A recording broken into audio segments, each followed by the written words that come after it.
Hello, planet Earth. Hi, Kim. We made it. We're here. Yes, we did. We're taking over the airwaves for 2 hours. Here we go. Hello, everybody. Hope everybody's enjoying the show. My name is Kim Lee from FuseFX, New York. I'm joined today by my co-hosts, Tom Grimes and Bruno Landry, along with but most of our presenters, most of our 5 presenters. One is joining us later, but we've got Jonathan's here, Guillaume, James, Jeff, everybody's here. Caius joining us later. I'm glad everybody could join us. Hope everybody enjoyed the first 2 shows. Victor and Ricardo, you guys did a great job. Nice work. Yeah, so I'm Kim Lee from FuseFX. I'm a CG supervisor over there working on episodics, and I'm here to enjoy some people, the 5 amazing presentations we've got lined up for you guys. All right. So I'm Bruno. I'm from Autodesk. I'm part of the 3ds Max development team. I know most of you guys, so I'm sure we're going to have a blast for the next 2 hours. And we're with Tom. Tom, you want to introduce yourself quickly? Hey, I'm the product marketing manager for Caius Czech products. So Corona, of course, is the one you'll all know. And I'm going to just steal the stage for a little bit to let you know about the prizes. If you've been watching the previous shows, you'll know about the contests. But if not, I'm going to blast through it super quick. So first of all, there's our raffle. You can register using the form found on the website. A winner will be chosen randomly, and we'll announce it at the end of our show.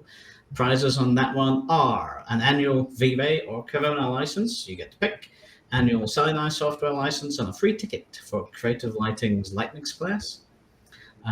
Then we also have the social media challenge. This is my favorite. I hope we get to see some of these. Snap a photo of the live stream or of yourself watching it. Share it on the official Facebook event or on Instagram or Twitter with the hashtag 24 Hours of Chaos. Again, we'll pick a winner at random, and they're going to get some cool swag, t-shirts, mouse pads, other chaos things. Then we have one for the truly dedicated. If you watch all 12 shows, right at the end of show 12, there's a special quiz with 1 question from each of the 12 shows. And that's your chance to be a 24 Hours of Chaos champion. We'll be picking 3 winners. Prizes here are awesome. There's a 24 Hours of Chaos trophy, t-shirt and Bluetooth speaker, annual Vive collection license, annual subscription to Autodesk, 3ds Max or Maya, you get to pick, and then the annual SiNi software license and a ticket for Creative Lighting's Lightmix class. Just going to sneak in a reminder, the student rendering challenge is also on the go, so if you're a student, be sure to enter that on the theme of Create a Better World. And we have one extra contest in our show that no one else has got, because we've got Bruno from Autodesk here. Bruno, what do you tell us? Right? So only for show 3, we'll have a special quiz at the end. It'll be 4 questions related to Autodesk, 3ds Max, and you can win a 1-year license of Max or Maya. So stay till the end. So you want to participate and don't miss your chance. So at the end, we'll have like a Slido link like this one, and we'll have the 4 questions. So the 3 fastest contestants will win a license for 1 year. All right, so we have a jam-packed agenda. We have 5 presentations today. I guess we need to start right away. So our first guest speaker is James. James is the managing director at the Boundary in New York. I believe we met the first time, I think it was at the 3D New York event. Was it one of the first? It was possibly the very first 3D. I think it was the very first, yes. I traveled and I made it to New York just for the event. We shared a few drinks. And a couple of months after that, I think you came to our event in Montreal. We had like an internal event. We invited a bunch of Max users, and we had more drinks, and we asked some questions. We had a lot of fun. So I'm happy that we have you on the show. And I guess we're going to be the first one to lead the virtual stage, right? Yeah, that's great. Bruno and I have met a few times, usually in person and usually over the course of a few beers is the norm. So this is slightly unusual, but I'm not going to spend too much time introducing myself, mainly because I do that in the video. So maybe we can just queue up the video and get that going, and then I can kind of pick up after the video's played. All right, let's do it.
Hi everybody, my name's James Falconer. Some of you might know me from 3D New York. Might have met in person at one of our events that we run monthly, or we used to run monthly before COVID. But today I'm here in my sort of day job role as Managing Director of the Boundaries North American office based here in New York City. I thought today we would spend the sort of next 15 minutes that we've been allocated talking a little bit about what the Boundary's been up to over the last year. Actually, over the last sort of 2 years, mainly because, without 3D New York events, without a lot of the, the in-person conferences that we usually like to attend and we like to present at, there's probably a lot of stuff that we've been up to that you might not have seen. We're also not the best updating our website, so a lot of the things that I'll show you today, you probably won't have seen. Some of it you might have seen. We do post quite a lot of stuff on our social media, but hopefully over the next 50 minutes I can give you a nice overview of the work that we're doing, the sort of new sectors and new types of work that we've kind of been finding our way into over the last year or so, and maybe talk a little bit about what we're hoping to achieve in the future. I might also touch on a little bit about the future of 3D New York, the event that Kim, our host today, or one of our hosts today, myself and Mengyi, who's presenting as part of Shop Architects today. 3D New York's the event that the three of us host, and we're hoping to bring that back in this sort of new post-COVID world. So first of all, I thought I would show you a video that we did, or a sort of marketing campaign video that we did for a project we did here in New York City. It's a video for a project that was designed by Alvaro Siza. And this video really was one of our first forays into kind of the full production marketing video. Normally, prior to this, we had generally only provided the CGI elements to any marketing video. So another firm, whether it's a creative agency or a branding agency, would create all of the other elements of the film, that being the kind of the real life filming, the location shoot, the actors, the green screen stuff, and we would augment that with our CGI. In this film, we actually took upon ourselves to do the full production. So everything from location shooting in New York, the casting of the model, the shooting on the green screen, the composite work, all of the the full production from start to finish was done fully in house. The clients were super thrilled, and the thing that really made us happy about it was that we were able to kind of deliver on a real vision for the project and a real vision for the film that we were really happy with, and the client was great. Let us believed in our vision and let us see it through to fruition. So I'm going to show you the video, and then what I'm going to do is afterwards we're going to show you also a little breakdown that kind of shows you the various techniques that we employed in the creation of the video. Enjoy.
as I was saying when I introduced the video, this was a really exciting project for us because it was one of the first times we could really demonstrate our full production capabilities.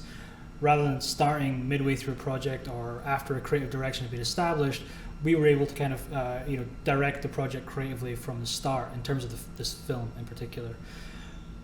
One of the key challenges of that, however, was for us bringing all of those services together in a coherent and cohesive way. So it's not enough to just make really strong and compelling visuals. It's not enough to shoot some really strong and compelling B-roll in the streets of New York. You have to do it in a way that feels cohesive and feels considered. You have to do it in a way that makes people believe that when you were filming the stuff out in the streets, you were fully aware of the things that you were going to be adding in CGI later on. So for us, the creative vision for this project had to be really firmly established at the start. And then we kind of worked backwards in how we would then create that. Some of it was done, with B-roll, with composited CGI elements added in later. Some of it was done full CGI. We like to think there's maybe a few shots in there that you might not be able to tell which is which. We've done a nice little kind of behind-the-scenes film for this. And I think it's quite illuminating in terms of the different elements of the film that you might be able to kind of pick back and see, like, oh, I didn't realize that was CGI when I first watched it, I hope. And it also gives you a little bit of a sense of the amount of different techniques that we employed in the making of the film. So the nerds among you will notice all sorts of plugins, Tyflow Phoenix, obviously we built the whole thing in 3D Studio, rendered in Corona. You'll see a lot of the different techniques we use to create fire, steam, rain, storm clouds, lightning, and you'll see all that in the making of. This film's a nice, we made this film for this particular audience, basically, of our fellow artists, to kind of show off a little bit and kind of also just like lift the curtain a little bit and show people how we actually made this film. So I hope you'll enjoy this film almost as much. I'm sure some of you will enjoy this even more than the actual final film itself.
One other really exciting thing that's happened for us as a company over the last year or 2 years has been the launch of the Boundary Explorer.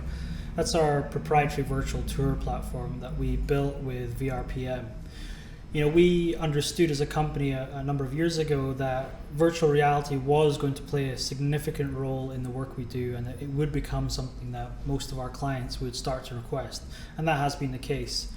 With the creation of this platform, what we've managed to do is create a system that maintains the amazing visual fidelity and quality of our imagery, but allows the freedom of movement that people have come to expect. you can't see any property listing or any for sale listing of or even a rental listing without usually now seeing a virtual tour. The last year, 2 years of COVID have only exacerbated that issue. Our platform is unique in a lot of ways, but the key things that separate it from other offerings are that it can be used on an iPhone or an iPad in the same way that it can still be experienced and look fantastic on a 42-foot, 360-degree immersive igloo-style dome screen. As you can see, I'm very passionate about this, and I could talk about the Boundary Explorer all day. But just so you don't have to look at my face for the whole 15 minutes, I'm going to pass it over to Henry Goss, one of our founders over in London, who's going to narrate this short video that talks about the Boundary Explorer as a service and what separates it from other services currently operating in the market.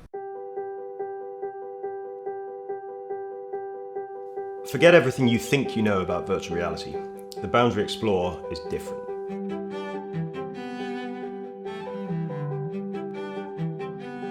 Immersive content in the real estate space is a crowded place.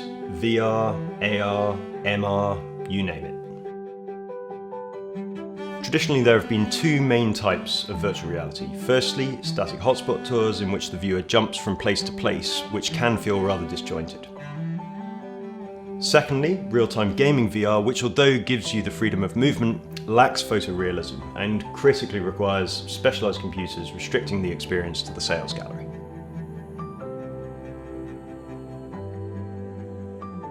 The trouble is that until now, none of this tech has been specifically geared towards the real estate industry.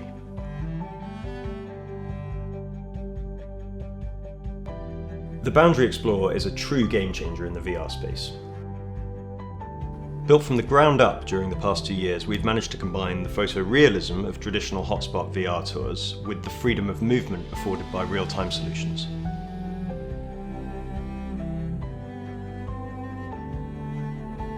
The thing that really sets this apart is the possibility to access all of this content online with no specific hardware requirements. This means it can be distributed globally and experienced in people's living rooms, removing the requirement for sales gallery visits. It's incredibly intuitive and easy to use. It works equally well across different devices which people consume on, like PC, smartphone, and of course headset if required. A tablet is probably my favorite. It just has a natural feel which I'm used to when browsing the internet or discovering new things. We've been excited about the potential of this technology for the past 2 years, and now finally it's ready. Like everything we aim to do at the Boundary, I think this is going to make a big splash in the industry.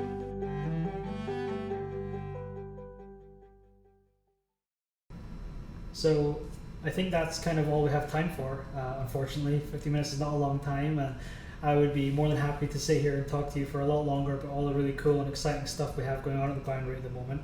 I'm going to leave you with a short video that is a little bit more about the other side of the Boundary. We're not all just tech and work. We spend a lot of time creating a really fun and vibrant work culture. It's something we're very proud of, and I think it's something that makes people enjoy coming to work for us. As much as the work is great, for us it's the environment that we create and the culture that we create is just as important. So it's a little bit of a fun video, but hopefully it kind of gives you a flavor of what working at the Boundary is like. P.S. We have openings both here in New York and in the London studios, so if you're a 3D artist looking for your next opportunity, give me or give the guys in London a call, send us an email, and we'll be happy to talk to you. Thanks very much, guys. I'll be able to answer any questions in the Q&A after this. It was great to see you.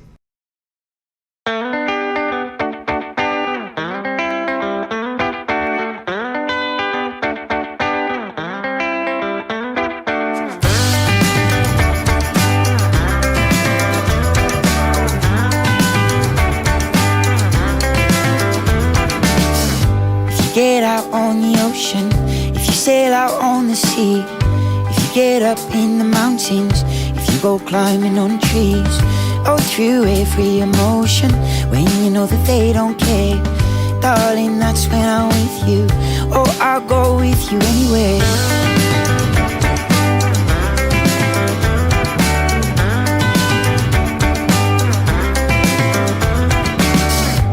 Get up in a jet a submarine. If you get onto the next train to somewhere you've never been. If you wanna ride in a fast car and feel the wind in your hair, darling, just look beside you, or I'll go with you anywhere.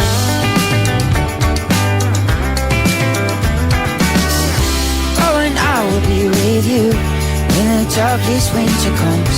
Oh, and I will be with you to feel the California sun. Oh, and I will be with you in the night time when it's through. Oh, I'll go anywhere with you.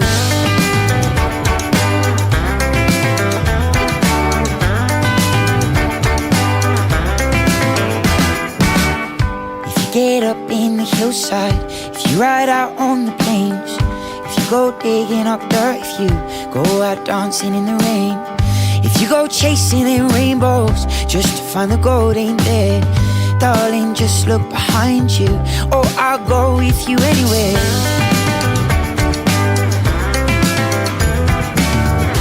Oh, and I will be with you when the darkest winter comes. Oh, and I will be with you to feel the California sun. Oh, and I will be with you in the night time when it's through. Oh, I go anywhere with you.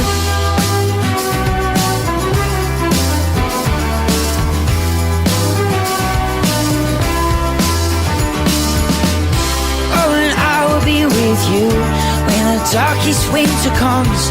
Oh, and I will be with you to feel the California sun. Oh, and I will be with you in the night time when it's through. Oh, darling, I swear I'll go anywhere with you. Oh, I'll go anywhere with you. Oh, I'll go anywhere with you. Oh, I'll go anywhere with you. Oh, I'll go anywhere with you.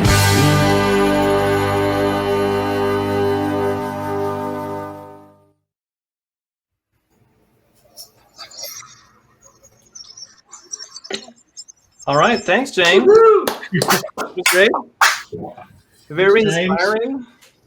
Hope you enjoyed it. Yeah, I feel that I want to have my morning coffee on a boat now, but that's That's the idea. my problem. I don't know. Come join us at the Boundary. You can have your morning coffee on a boat. See, that's, Yeah, that's interesting. that's the idea. So I have a question for you. So you mentioned that you kind of started extending a bit your offering, new services. You know, I'm wondering kind of what was the main driver to kind of extend that, because it's probably new skill set, new hires, did you train some of your, existing staff, or did you need to kind of hire new, video shooting, compositing? It's kind of a whole new world, right? Yeah, I mean, in a sense, it sort of organically happens. These types of things. And the more that we work with clients, and the more that we work in certain industries, the more comfortable we get, and the more kind of confident you become at the table, if you like. So when you first start working in the industry, maybe you're just kind of happy to get the work that you've been given. But then as you grow with a little bit more confidence, as your reputation builds and people start listening to you a little bit more, you start making more suggestions. You start feeling like, well, maybe there's actually more that we can do, more that we can offer. And also clients start asking you to do more because they have seen what you've been able to do with some elements of the job, but now they want to see if you can actually add to other elements of the job.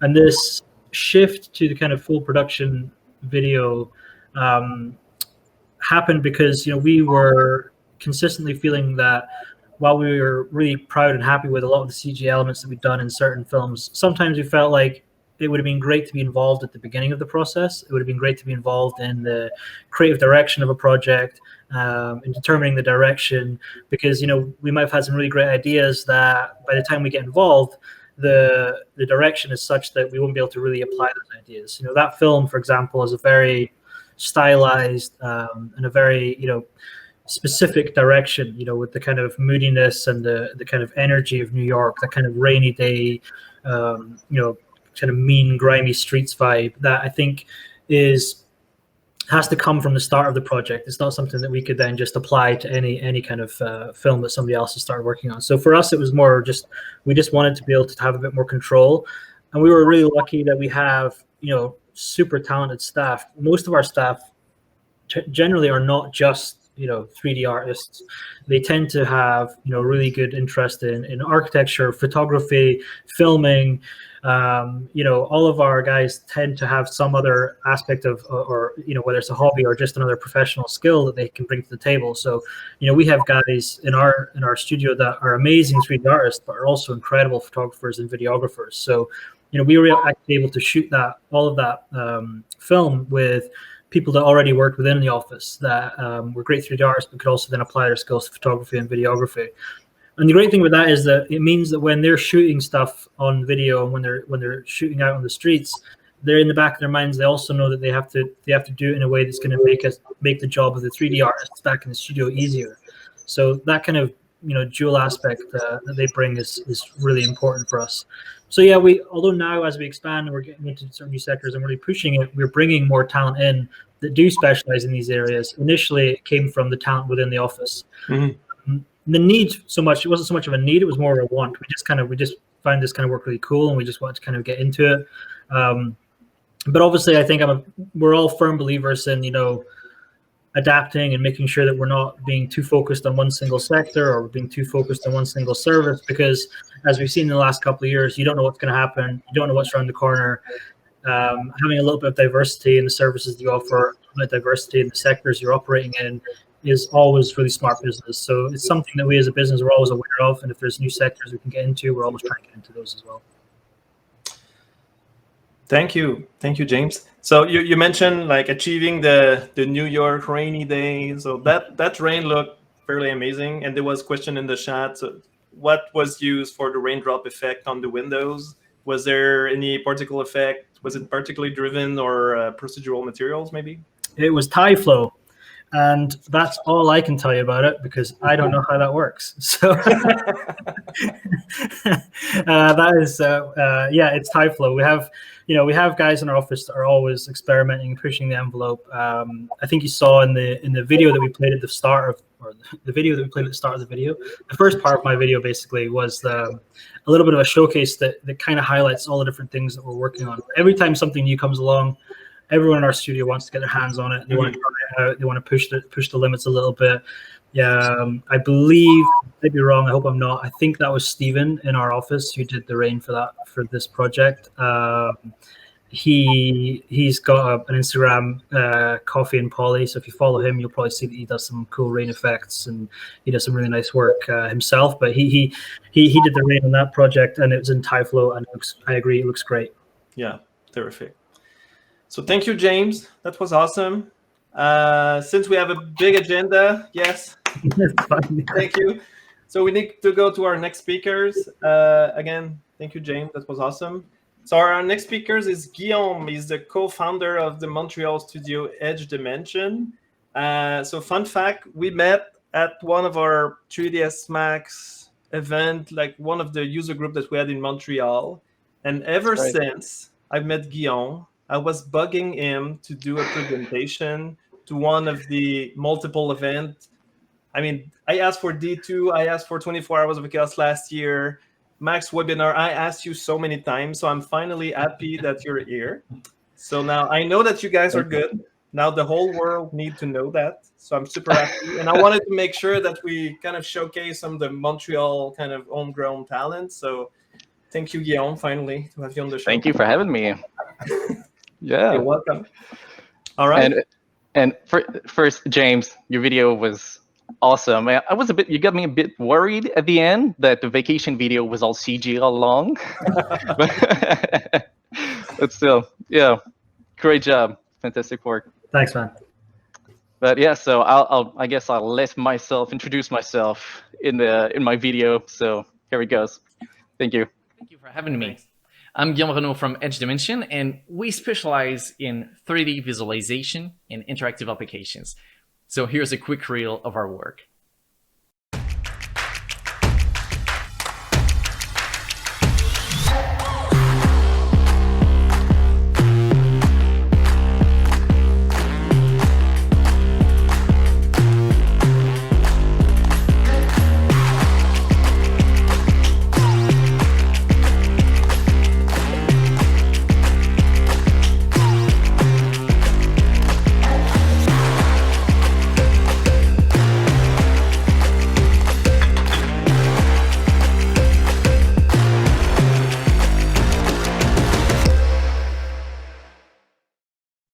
We're a small bunch of people very passionate about what we do.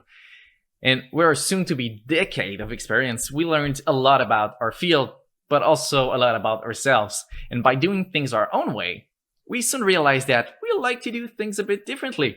And that's the topic I would like to share with you today. You see, to us at Edge, fun is at the center of everything because it's a powerful feeling. It fuels passion, curiosity, creativity. It also turns problems into challenges. But more importantly, having fun is contagious.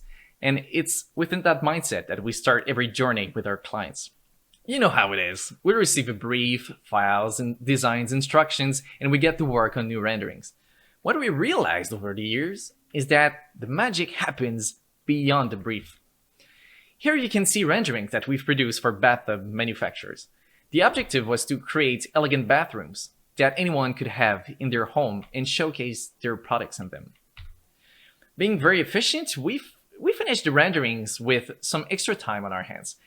So because we overheard that they struggled to capture the potential buyer's attention on social media, we decided to invest our time into a small video as a proof of concept. When we presented our idea, they flipped, they loved it, and they didn't know that it's just what they needed.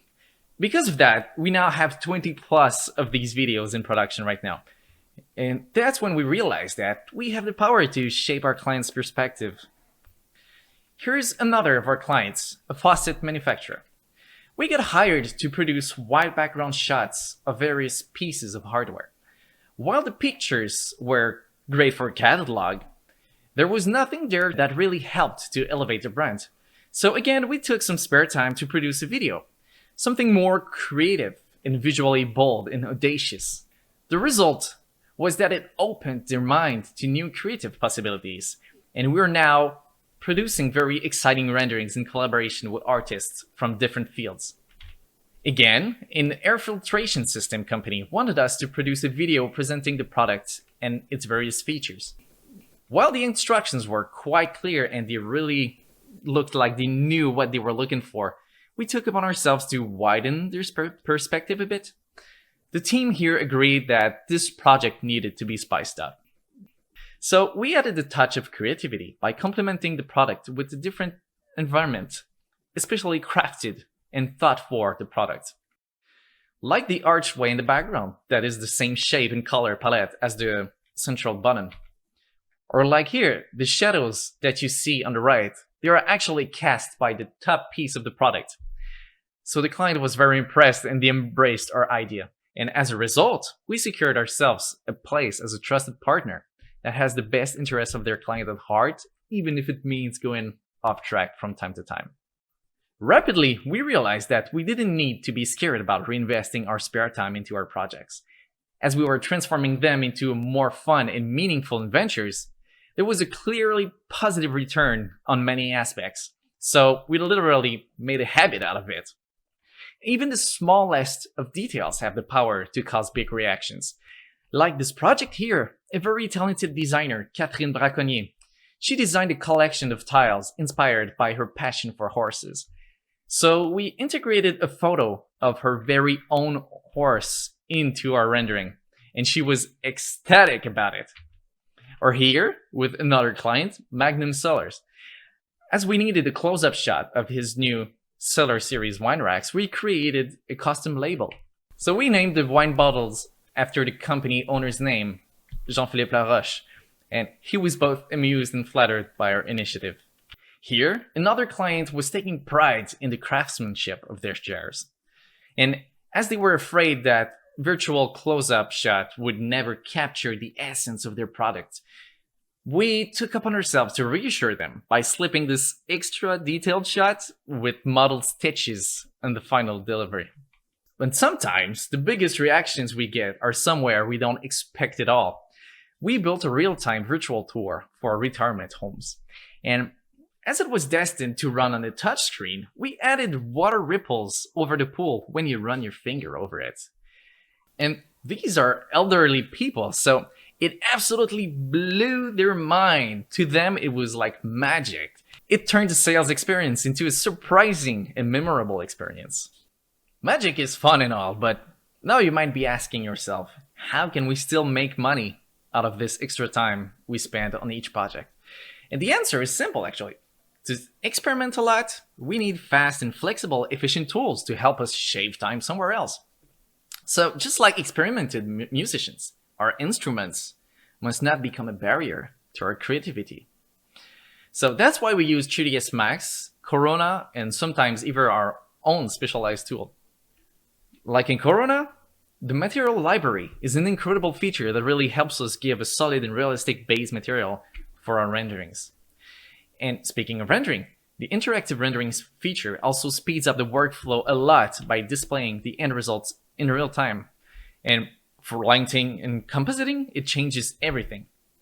And as if it wasn't enough, the light mix feature is also used a lot here as a safety net. With it, we can adjust the light source in our renderings before hopping into compositing. The denoiser also speeds up the rendering process a lot.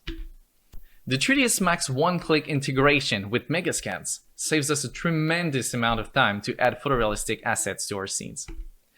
Speaking of 3ds Max, it also allows the integration of customized scripts. So we created our own, and basically it's a tool that loads automatically presets from different types of scenes, so we can keep the edge dimension touch from one project to another. Experimenting with our clients' projects isn't always 100% about them either. Sometimes we add features to keep things interesting and fun for the team. Like here, one of our artists decided to scan himself in 3D and slip busts of himself in our 3D renderings. Here, we added the secret party mode to the entry hall of a virtual tour and as an Easter egg, and it's unlocked if you click on the reception desk lamps in the correct order. Here we created a 3D model of a coffee and journal as a souvenir of that time we got featured in the Globe and Mail. While these additions don't impact a lot on the client side, these are details that add depth and meaning to what we do, and it creates fun stories to share. Keeping things fun can even apply to business development. When we have downtimes, we inspire ourselves with products of clients that we'd love to work with, and we use it as fuel for new creative ideas that will hopefully draw their attention. So with this philosophy in mind, Edge has been growing slowly but steadily with a happy band of clients and employees, and we learned that it's not always about the numbers, and you don't need to be ashamed for feeling like things need to change. Having fun is not counterproductive. So stay creative. If you'd like to continue the conversation, just add me on LinkedIn or send me an email. I'd be happy to connect with you and learn about what you do in your creative process. Thank you for having me.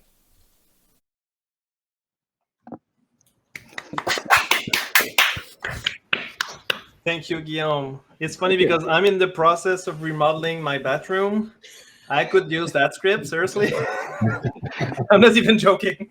Let's talk after. But will it have a secret party mode in your bathroom? Mm-hmm. Perhaps. Good. Perhaps. I mean, we'll add a button for a rubber duck just for you. Yeah. So I mean, those Easter eggs, it really speaks to me. I mean, I did a lot while I was doing more production.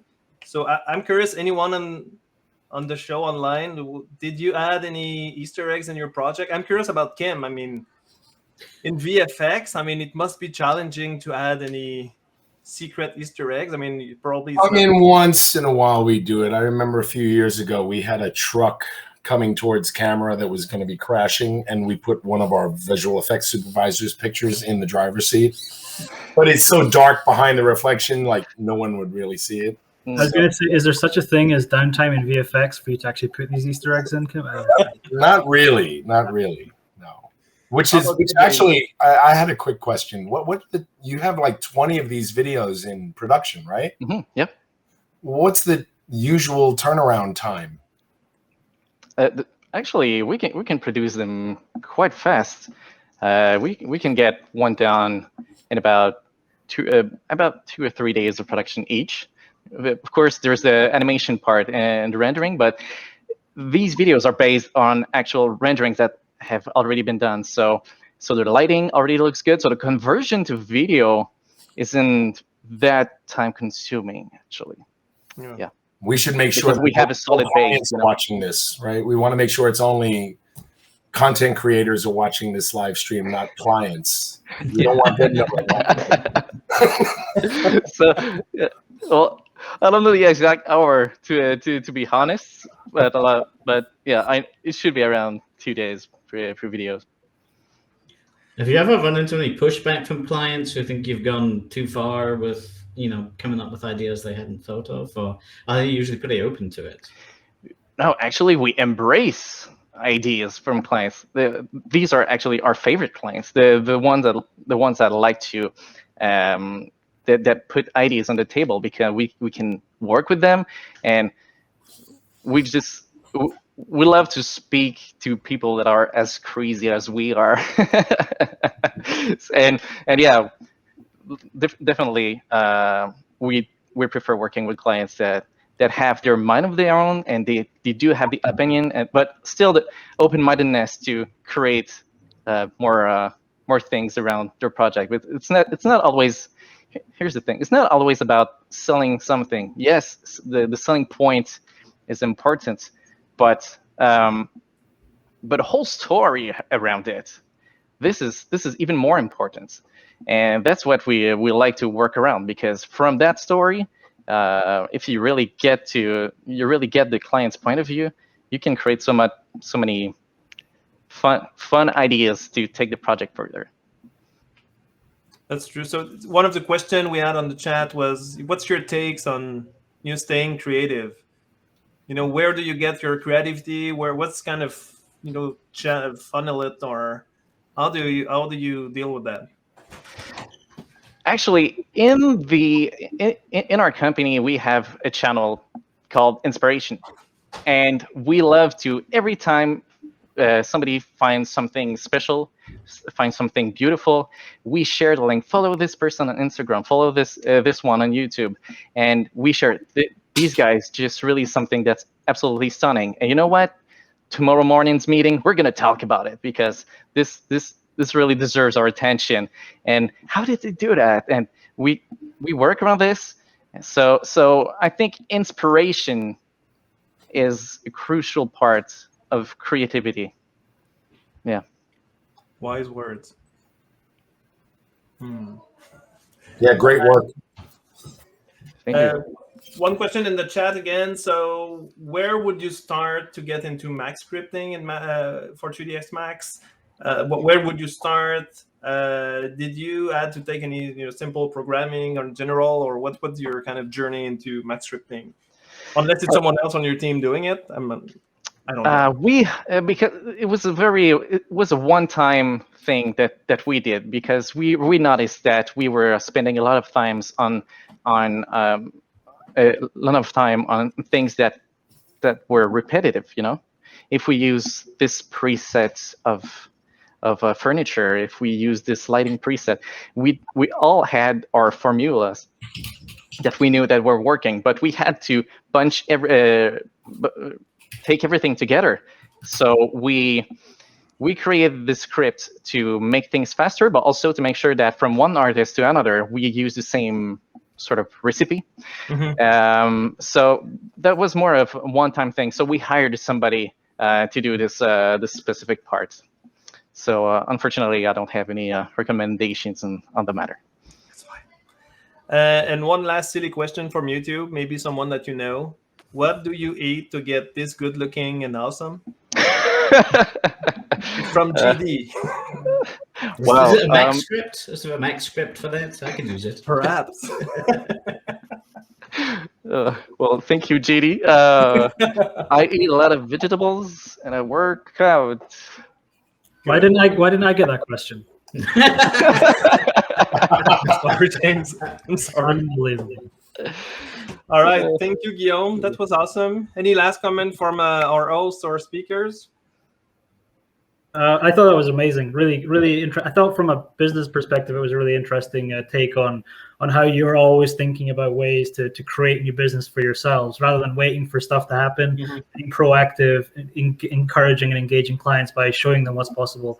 I think that's great, especially in our industry where clients, a lot of the times, they don't really know what's possible until you show them. So I thought that was really great. Thank you. All right. Thank you, Guillaume. So let's go with the talk number 3. So our next guest is John, aka Watch Me Animate.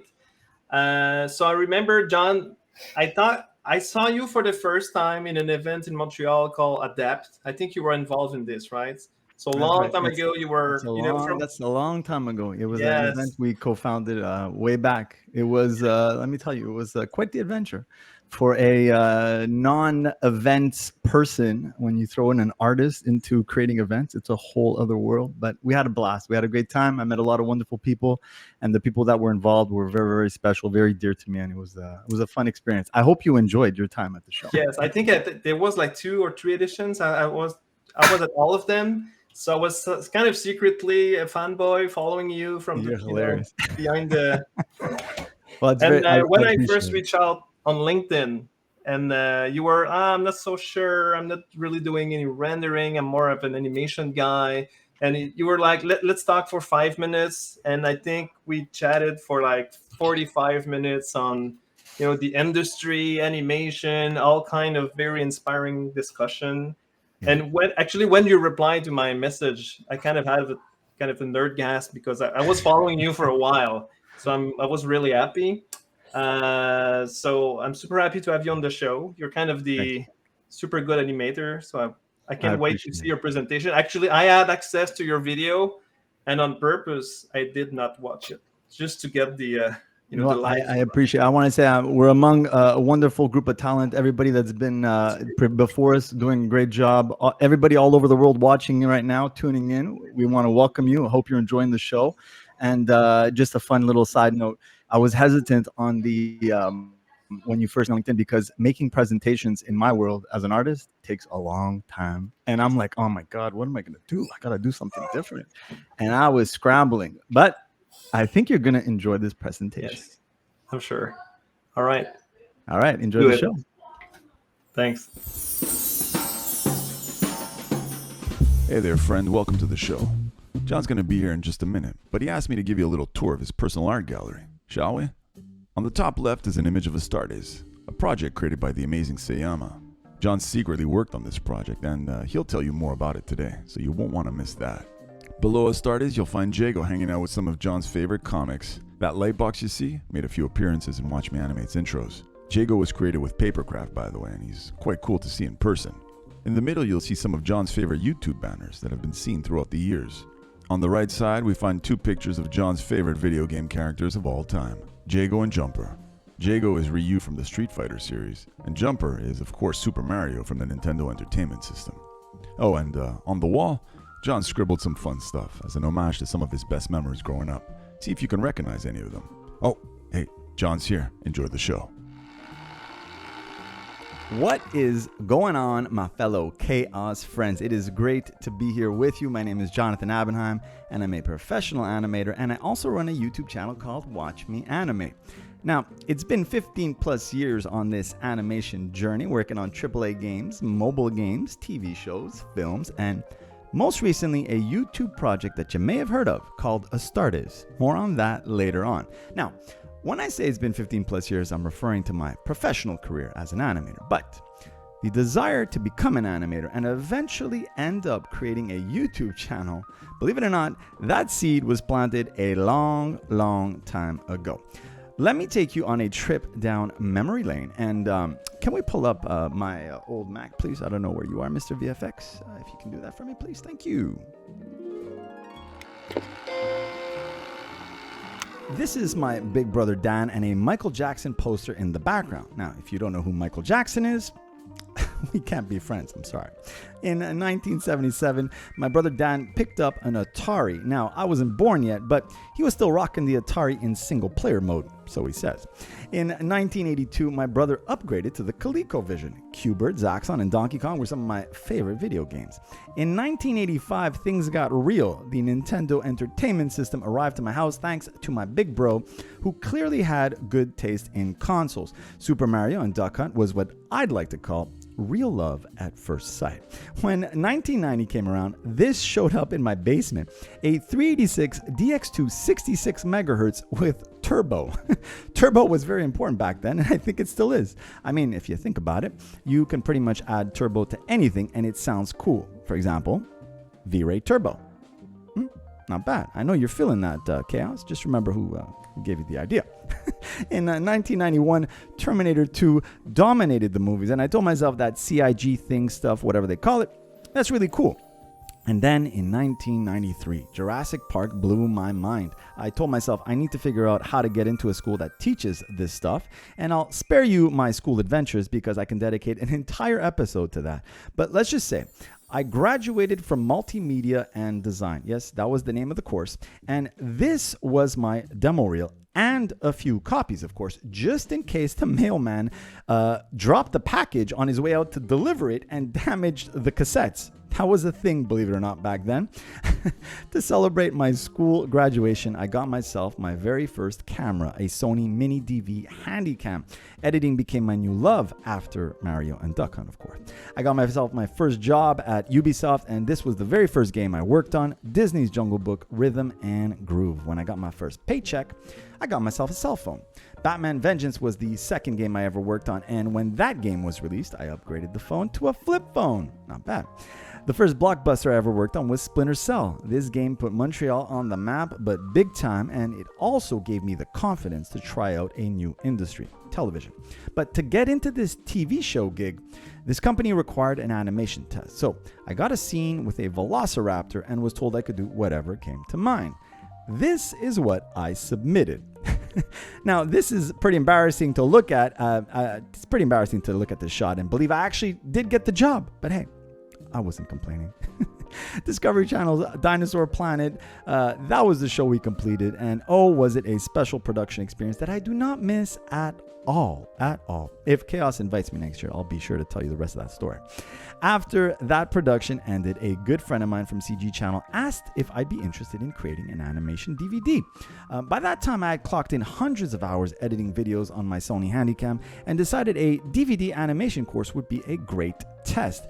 Now keep in mind, video screen capture did not exist back then, and in order to capture the animation in real time, I literally set my Sony Handycam in front of my screen to record the entire course. This was reality training at its finest, my friends.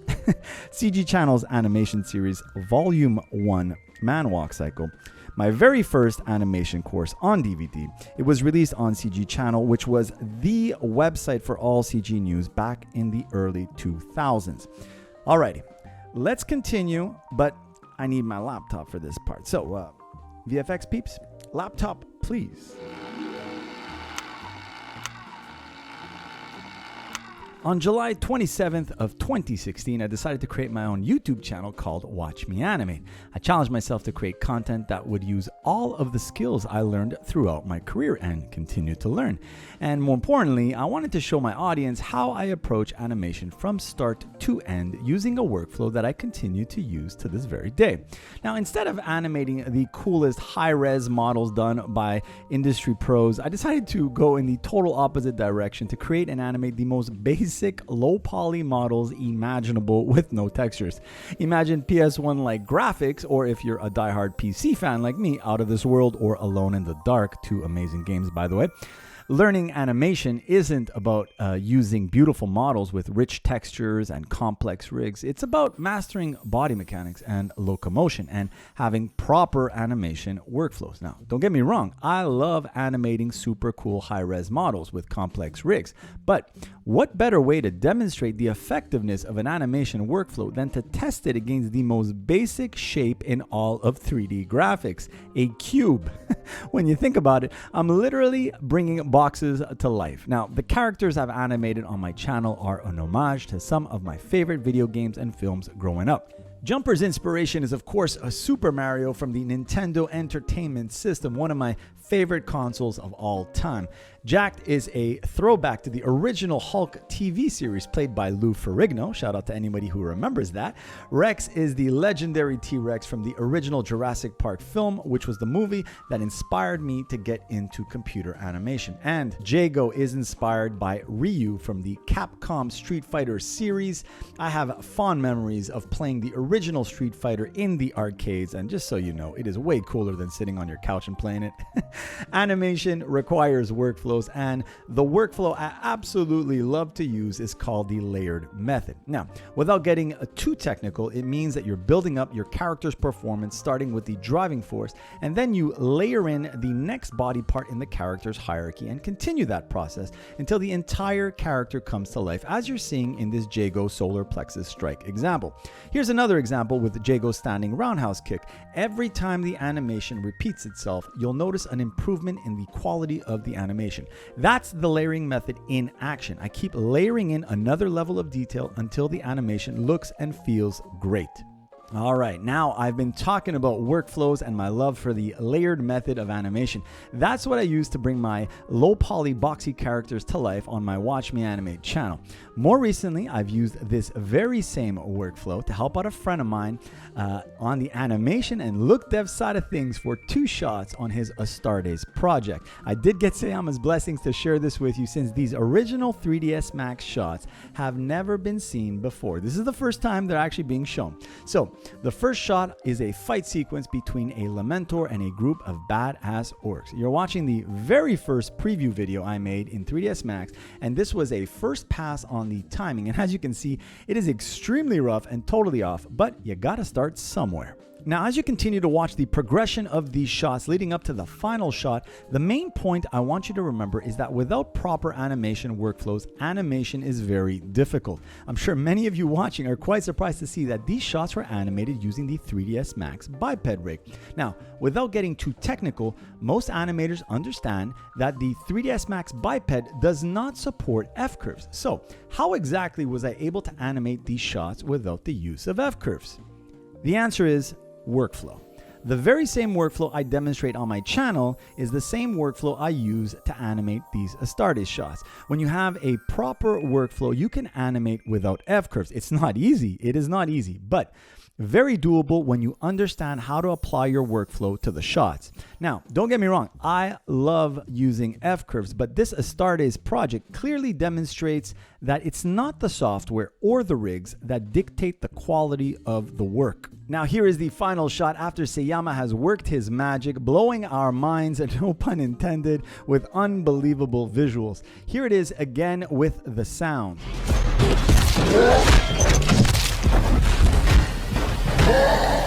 This is the second shot I helped on, which had orange marines fighting off the Tyranid Gaunts. Sayama sent me a simple blocking of the action and his final marine animations. My task was to animate the Gaunts and make sure that the action was synced up to the marines. Now, just to be fair, the Gaunts did have custom rigs that allowed me to animate with F-curves, so thank you, Sayama, for doing that. It did make my life animating the Gaunts just a little tiny bit easier. Now, although this may look like a final and complete shot, it isn't. I can't say more, but I'm sure you will not be disappointed when you see the final version. Now, a huge thanks to Sayama if you're watching. It was a real pleasure working with you on developing the animation and look dev for these shots. With workflows in mind, on May 31st of 2021, I announced my new upcoming animation course called Walk Cycles Made Simple, which is scheduled for release around the end of 2021, early 2022. I decided that Walk Cycles would be a great place to start again, since I never really finished what I started way back with my original Walk Cycle DVD. Now, of course, I've learned a lot more about walk cycles since then, and I've had a lot of practice creating content on YouTube, which will make this course really fun to watch and super educational at the same time. Now, without getting into the technicalities of the course, I will say this. I promise you that once you've learned my simple workflow, you will never ever forget how to animate a walk cycle. You'll understand where to start, what to animate, and why, and you'll be able to create awesome walk cycles in any software of your choice. For those interested in learning more about my upcoming course, I encourage you to head on over to my channel at Watch Me Animate and watch the videos I've posted. And you could even sign up to my waiting list so that I can notify you when my Walk Cycles Made Simple course is officially launched.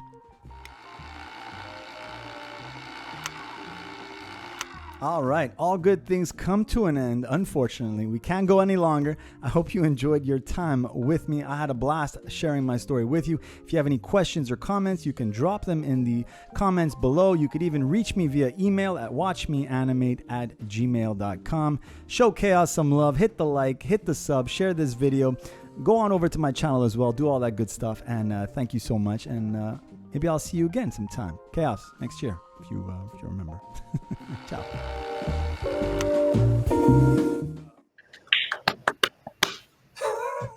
John, that was awesome. That was great. Thank you so appreciate. I much. lost a lot of sleep on that presentation. I'm not gonna. There is no software. I am the software on that presentation. There is no software I could find that could do something. So I hope you guys. It was a lot of fun to make. I'm not gonna lie, but it is ultra stressful when you're in my head because you're like, ideas are coming at you when you're in the shower, when you're out with a friend, when you're on your bike, when you're doing random things. Like, oh man, am I gonna have enough time? I even emailed Jakob. I'm like, hey, any chance I can squeeze in some stuff? I thought of some cool stuff to add, but I was like, okay, I gotta just say it's good. It's good enough to go. A little bit more than good enough, I think. Yes, definitely. Amazing. A little unfair that we're up against like a professional YouTuber here, because that kind of made our presentation look a little budget. No, not at all, not at all. I'm fascinated when I see you guys work. I'm like, I do all the fun colory stuff and the homage to pop culture, and it keeps me fun. I animate the cubes. I bring them to life. Showing everybody that you don't have to. If you can make a box come to life, you're good on complex rigs. You can do it all. And that whole video was the Easter egg video. It was. I had a lot of fun. I have to say, I was happy to share it for the first time. What you guys saw on the ASTARTES project is the very first time. I'd say probably so. I don't know. I'm going on a limb here. It's a world premiere. I don't think it's ever been seen anywhere. Only his fans who saw that on his Patreon at the time. And Sayama is insanely talented. So if he's watching this, shout out to him. And just a fun side note. Sayama and I never spoke on the phone ever. I don't know what his voice sounds like other than an email exchange. He's like, hey, John. And the only time I ever heard him speak, we never did a Zoom call, nothing. We just, we touched base. He reached out a while back, emailed me. And from time to time, I get emails saying, hey, John, you want to do something? I'm working on a project. And I'll be honest, I never heard of this project before, this ASTARTES project. I never seen it. And so I'm just like, well, what's this project? And the email was just like straightforward. Hey, John, I'm working on a project, like your stuff on your YouTube channel. Wondering if you want to help out. And I was like, I'm paraphrasing, of course. And so I click and I'm like, is this even real? I was like, oh my God. If you guys haven't seen ASTARTES, you have to go. Game Workshop, has acquired ASTARTES because this guy's unbelievable. One-man show. I got the honor and privilege to work with him on those 2 shots, but he is. It's magical. I don't even understand if it takes me an insane amount of time to make this presentation. Can you have to watch his stuff and just wrap your head around how much time it must take him to do it all? Because I asked him, I can confirm. I said I was looking his name up and stuff on the forums. I'm like, does this guy really do it all himself? Is this real?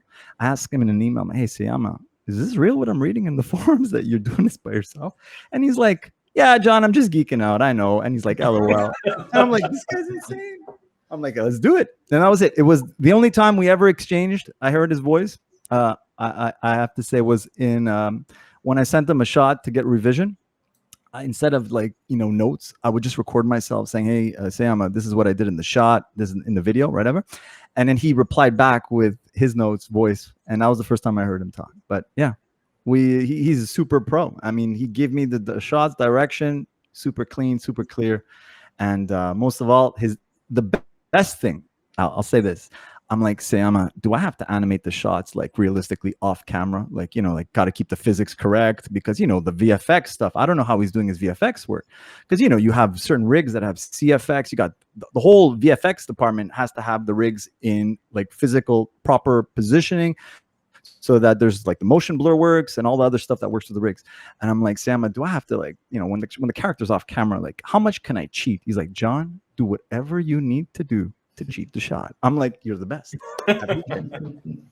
So the only time you heard his voice was not even a one-on-one conversation. It was we never spoke. You can confirm this with him eventually if you get a chance. He sounds like a super sweet guy and super fun. I heard him in his have him in an email. That's it. So that's my little Sayama moment. So I'm a fan of his work. I didn't even ask him. So the stuff, just so you know, to put in context, the stuff that I showed you happened to leak on the web from his fans. And he, like, when he emailed me, he's like, "Hey John, heads up, you know, some of the shots leaked, and it was your shots are in it." And I was like, "Oh, is that good or bad?" It's like, it's your work, like it's not a problem for me. And he was like, "No, not at all. You know, the fans love this stuff." And I'm reading his email in the tone that his voice sounded when he responded. Yeah. So he was super laid back, super fun, super easygoing. And so I emailed him. I said, "Hey Sam, is it cool if I show the shots since they leaked?" And he said, "Yeah, sure, go ahead." And yeah, that's it. So I was happy to show those because I never had a chance to talk about them, and they're not final. That's all I can say. Okay, that's all I can say. And do you still have, I mean, ongoing discussion, or you have still contact with him? Because someone asked on the chat, like, what should we expect from you and or Sayama? That is a good question. That is a good. Hopefully, if you could read my body language, you will be very satisfied. Very satisfied in the near future. I can't. Of course, I can't say. I can't speak on his behalf. But I will say that I'm looking forward to seeing the official content that he's going to put out, which is officially signed off by him, of course, at Game Workshop. Yes. So I'm a fan. Just to be completely honest, I never asked any questions about dates and times because I also like the surprise factor. And just because I'm working on the shots with him, I didn't want to spoil the fun. It's kind of not fun to know everything too. So yeah, that's true. That's why I haven't watched your video before. Yeah, you did good. I appreciate that. That's discipline. That's discipline. So maybe one last question. Someone asked on the chat, where do you get all that energy? So that was 11 out of 10 all the way. Thank you for taking us on through the memory lane. I really enjoyed the timeline, by the way, all the flip phone and the old video games, the console, the whole thing. Thank you. Yeah, no, it was my pleasure. It's fun to be able to share my story. I never actually shared it on my channel, believe it or not. That's the irony. I never really made a proper video that actually went through the timeline of how things started with me. My big brother, who programmed me without me knowing, with the console in my house, pretty much set me on the right path. And yeah, so thanks to your brother. Yeah, my brother. Shout out to Dan if you're watching. Love you, man. And I appreciate his good taste in consoles, Atari, Coleco. I didn't know as a kid. When you're a kid and you have this in the house, it was just like, this is cool.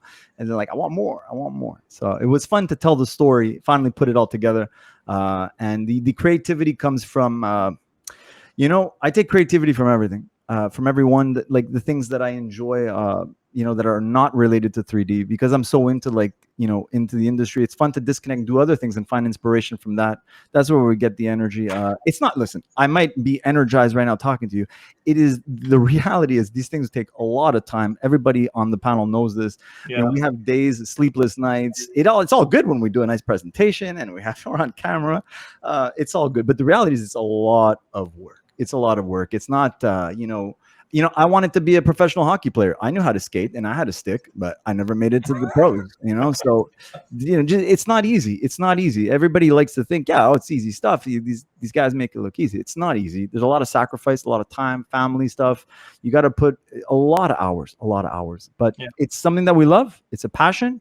So we find the time, and you only get good when you practice. I did the channel. I created the channel as a place to, it's actually, the channel name comes from when I emailed my team.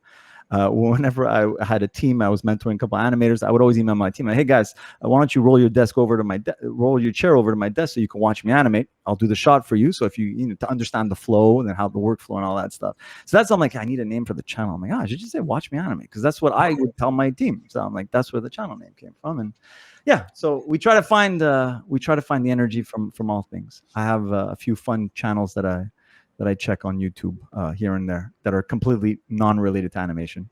We all need that. Yes. Yeah, absolutely. All right, John, thank you so much. It was awesome. And I'll let Kim introduce our next speakers. Thanks, guys. Thanks again. Nope, you're on Kim, mute. you're on mute. Kim? We're on mute too. You're on mute. All right. Yep. You can start over. We got you there. So before I introduce the next presenter, I just wanted to say maybe next year Chaos should think about getting sponsored by a coffee manufacturer, speaking of energy, because all the people behind the scenes, like the Teddys and the Jacobs and everybody, working very hard to put this whole thing together. So thanks to all the crew that you guys are not seeing online right now. There's a lot of work that goes into this. But yeah, it's my distinct pleasure to introduce Geoffrey Bell from Shop Architects. This is a place that they do incredible work. I've been lucky enough to get a tour up there. Mengyi actually brought me through, and I got to see their model shop and all this stuff. They do some really great stuff. So I just wanted to introduce Geoffrey Bell from Shop Architects with the next presentation.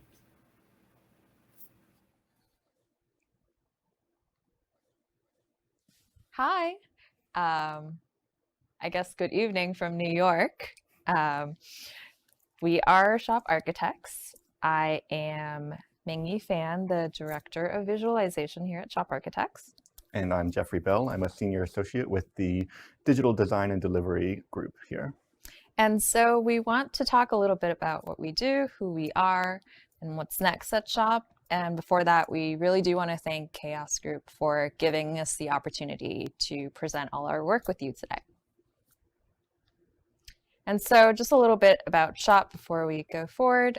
We are a New York-based full-service architectural firm, and that includes not only all our architectural designers and all of that support staff, but also an in-house technology and visualization team. And so that is us.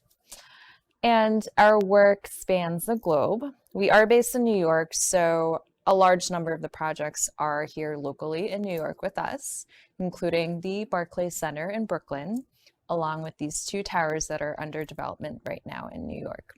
And we work with developers, we work with tech companies, and we work with institutions.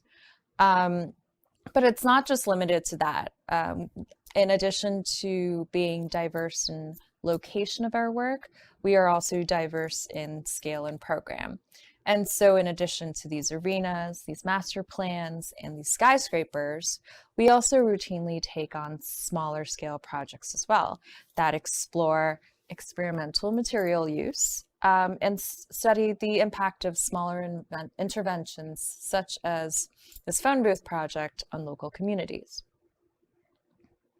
And this is really made all possible by the different design teams and the different in-house teams, as previously mentioned, like our fabrication team that makes both small models and large-scale mock-ups, to the various branches of our technology group, allowing us to connect the digital realm to the physical world through on-site augmented reality and assisted fabrication. And we've really taken it a step further in this very room that we're presenting from, a real hybrid of the two. And so we can now start to take content from the built world, such as this photography installation shown here at a retrospective of Shop's work in Santa Fe, and project it onto a digital plane that we can simultaneously inhabit. So this room that we're in now in our office is one that we conceived of last year to operate as a hub for technology, experimentation, and immersive design work. We call it Tranquility after the International Space Station module that houses the cupola, which provides 360-degree views of outer space. So the way that it works is 6 projectors operate in tandem to allow us to visualize anything in 360 degrees, whether that's rendered images or video, photography, design models, custom Unity and Unreal environments, or even just simple design pinups. We're also able to stream 360-degree video in and out of the space, which facilitates a hybrid in-office and remote work setup. And so with Tranquility at our disposal, we began to look at how we can integrate our various existing tools into our new space. And so as Jeff just mentioned, we work with many different visualization formats. And so I'd like to talk a little bit about how we've developed and integrated some of these into the architectural design process. So we were approached by a client to create visualization work for a New York-based office interior project at 335 Madison by the Grand Central Station. The program of the project included tech incubator spaces, and we wanted to design in similar high-tech means.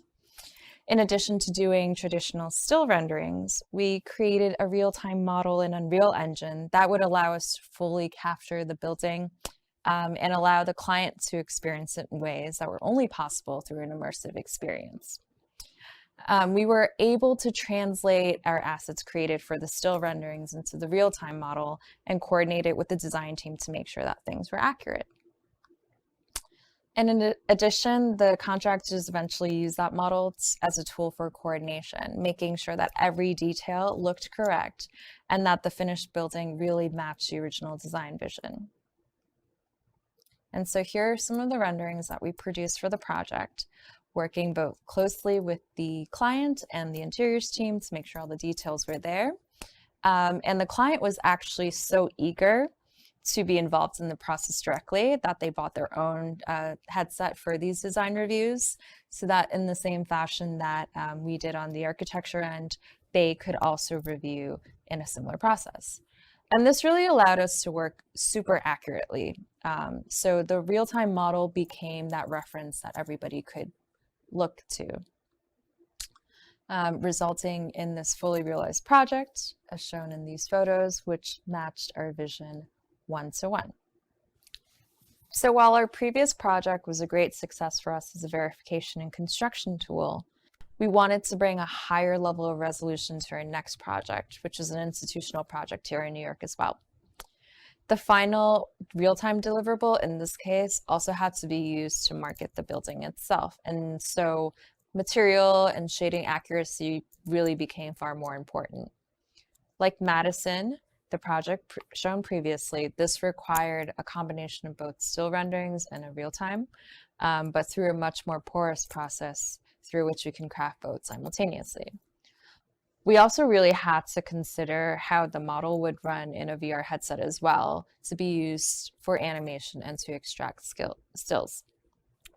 With access to tranquility, we also wanted to build something that could be used optimally in this space. Building for a multitude of dimensions and formats really changed how we were crafting each scene. We learned to optimize models and set up different levels of detail, allowing the content to be streamed efficiently regardless of the platform. We also learned to design in the rounds and use the Unreal Engine model to create placeholder renderings, which we can then be further refined in 3ds Max as shown for marketing imagery. We were also able to tailor the model to the tranquility space through the use of 360 cameras in the Unreal scene itself. And so this allowed us not only to stream video content in tranquility, but also to work on a live model in the space. The level of spatial immersion offered through this method of working really did change how the designers and the clients perceive the whole design process itself. They're no longer required to imagine a possible future, but can instead see it building and evolving in front of them. So real-time rendering and the work that our visualization team does is critical to understanding the designs and their visual and spatial impact. It really allows us to draw a lot of value out of our digital models. Another aspect of this overall process is how to bring the physical environment into our digital workflows. Architects work with 3D space, and the importance of understanding the realities of that physical space in digital design really cannot be overstated.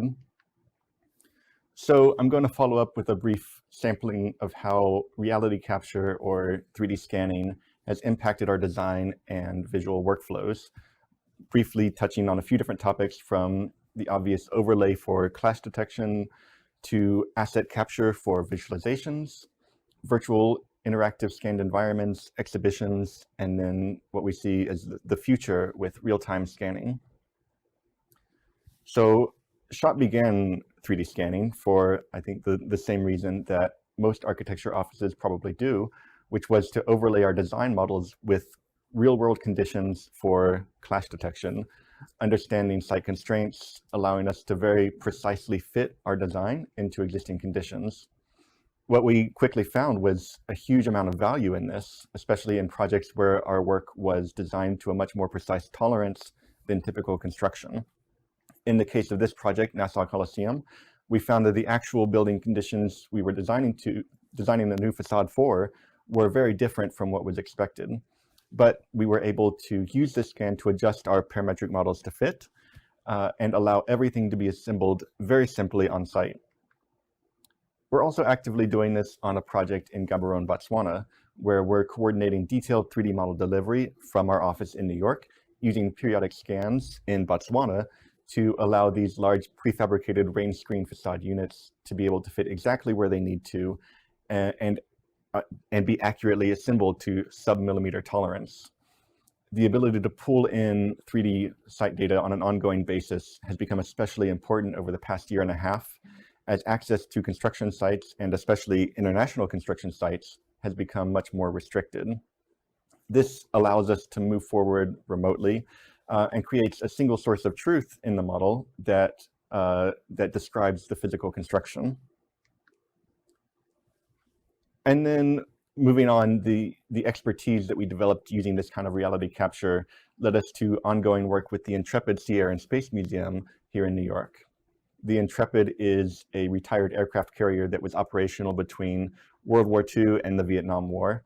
And the scale of the ship is massive. If you're familiar with the Chrysler building, you can imagine it laid on its side and you'll get a roughly equivalent size to what the Intrepid is.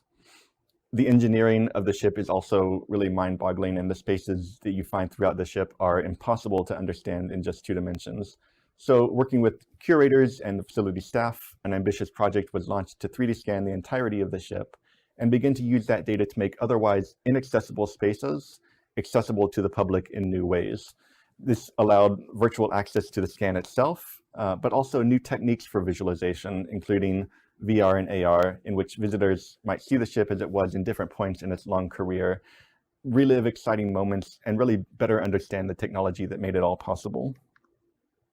So diving a bit deeper into that, here you can see some of the complexities of the layout in the interior spaces that make access incredibly difficult, and some of the initial processing that we were able to do to rebuild and extract assets from the scan, even virtually reassembling equipment that was found in the spaces, allowing us to better understand how they were used in the operation of the ship itself.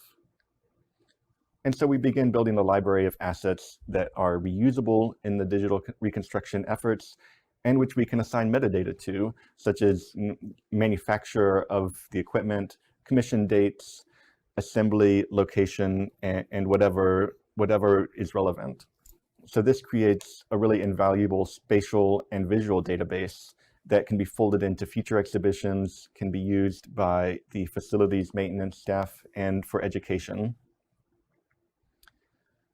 And we've been able to use the same process on our own projects, calling back to the project that Mengyi presented earlier, in which very complex knitting machines were captured using photogrammetry to create the virtual assets for real-time rendering environments. In order to craft the scenes as efficiently and effectively as possible, it just doesn't always make sense to model every asset from scratch. So we've begun using reality capture to generate the objects that we need and quickly drop those into scenes. So from that scan to the finished scene here, in which we're able to easily place the equipment, move it around, and understand how it will impact the space and how it's going to be viewed from multiple angles as people move around the building. So bringing the scans back into Unreal with the tool set that we've built up in projects like the real-time rendering examples we showed earlier opens up an entire world of possibilities, allowing us to collaboratively view scan data in VR, overlay with interactive models, and understand the relationship between the design model and the fabricated output in a very one-to-one, human-centered way. We also use precise tools for clash detection and deviation analysis, but there's an aspect to seeing and interacting with something at scale that creates a much deeper understanding of the data. Finally, we're studying now how to take the traditionally very slow process of 3D scanning, in which you perform a scan, you process the data, register it together, and output it into something that can be imported into design software, and understand the workflow and the implications of making all of that real time. So whether that's capturing 3D data and reading it from different points of view, using it to create measurements, to quickly and accurately understand the dimensions of things in a remote setting, or even overlaying that data with new environments for dynamic test fits and operational planning, there's a huge amount of potential unleashed by making it up-to-date information available in real time and incorporating that into a model-based process. And lastly, there's something inherently beautiful in the data that you get from the 3D scans. And in a space like this, where you can be immersed in it and move through the point clouds, you're able to see it all in a new way. And that allows you to think about your work in a new way, which I think brings a lot of value, even aside from the purely data-based approach to understanding the 3D scans. And I mean, in a way, there's something very beautiful about bringing that data into a space like this, and to no longer have that data confined to a screen or to a monitor, but in a space like this where we can really join the physical and the virtual. And with that, we would just like to say thank you for your time, and thank you for allowing us to present to you tonight. Thank you.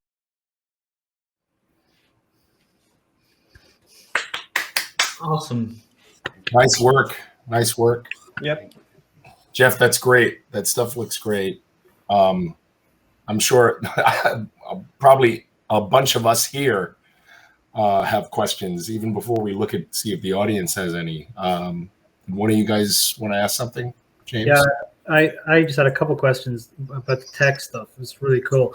I keep meaning to come by your office and see that screen in person. It's so cool. I know Kim's been around to have a look, but I definitely want to have a look too. Is that an Igloo system, the projector screen system? It is, yeah. We actually installed it just before the pandemic hit and everybody was out of the office, which I think we originally envisioned it as maybe a presentation space for clients to bring in.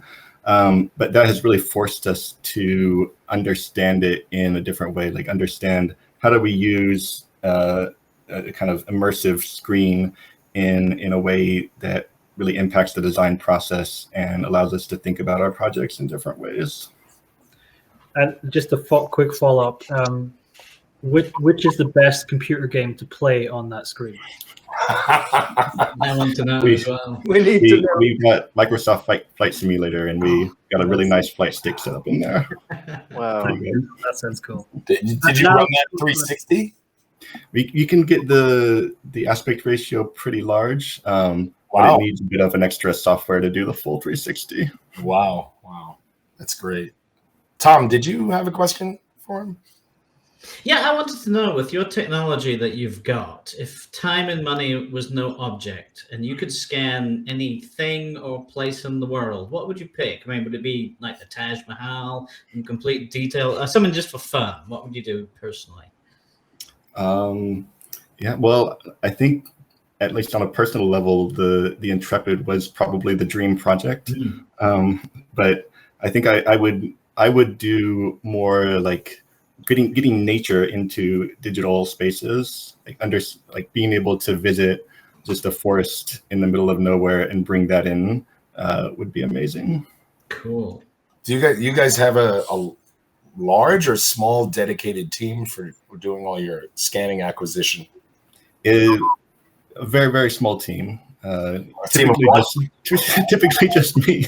But as we've been doing more and more of it in-house, we're starting to disseminate that knowledge throughout the office and try to bring more people into it. Right, gotcha.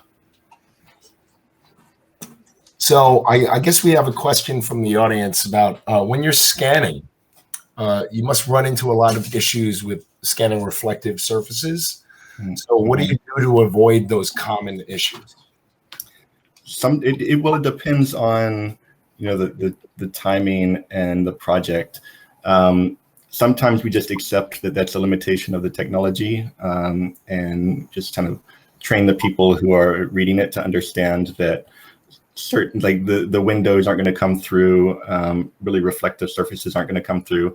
But then sometimes there's sprays that you can put on things if you really need that surface that's too reflective or too transparent to capture. Gotcha. So I think, Tom, do we have something to talk about with the quiz? We do. Can we pop up that graphic, please, with the quiz site. This is important. I suggest you go there now, and you'll find a little box to type in that number. That's for the Autodesk quiz coming up at the end of our show. It's going to happen live, so you'll want to be logged in and ready when it comes up. Some great prizes there, so head there, put in that number, and you'll be there ready to go when the quiz goes live. So I hope everybody out there is enjoying the show. We're coming up to our last presenter for our time slot. Someone I've had the pleasure of working with for many years. So I want to introduce everybody to Caius Wong, and he will be manning this presentation that's coming next. Caius, thanks for joining us. Thanks for having me. Yeah, and maybe we'll get a cameo from your son later. You never know. Right. It's okay. I'm surprised mine didn't show up yet. So. Yeah.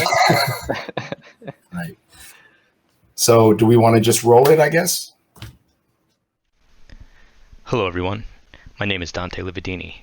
I am currently a senior CG artist at FuseFX, where I work as a generalist on our small team and also specializing in modeling and texture. Like many of us, I started in CG as a self-taught artist working freelance, building my skills and experience working on projects and for studios along the East Coast and around my home base in New England, and eventually for commercial and VFX studios in New York City. I'm grateful for this opportunity to be a speaker for 24 Hours of Chaos, and today Caius Wong and I will be presenting an overview of the rabbit we built for HBO Max's series, The Flight Attendant. So our task was to create a photorealistic rabbit that would behave differently across a number of different shots. It also needed to appear larger than life in a dream sequence shot in which the main character kind of confronts this rabbit, which is a metaphor or symbol for, all of the problems and things that she has yet to deal with. A typical workflow therefore finds us returning to tweak the asset again and again in tandem with animation changes, lighting changes, edit changes, or even full-blown changes in direction from the client, all while the project deadline remains in place. So with that in mind, creating a complex asset which has multiple animations, hair and fur, etc., means we need to plan and organize in order to deal with the many changes that, quite frankly, often have us circling back on things we have already done previously, even as, of course, other changes will ultimately bring us forward. Probably one of the most straightforward parts of the process was creating the mesh for the rabbit. We actually inherited a base object that had already been utilized for previous production, so we had that kind of asset in our library. Of course, it wasn't the right kind of rabbit, so most of my work in prepping it was just tweaking it in ZBrush to create the proportions that we needed, some light retopo in the parts that were changed, and making sure any existing UVs that we already had with that inherited mesh remained legit. And of course, if it wasn't, then correcting those was needed. The mesh was then cloned a number of times to create hair drivers, and these we managed with poly edits to hide the major parts we would not be using to propagate hair. And then, of course, texture maps would be used to refine hair propagation on the resulting meshes. I kept myself to a standard of organization in the following ways.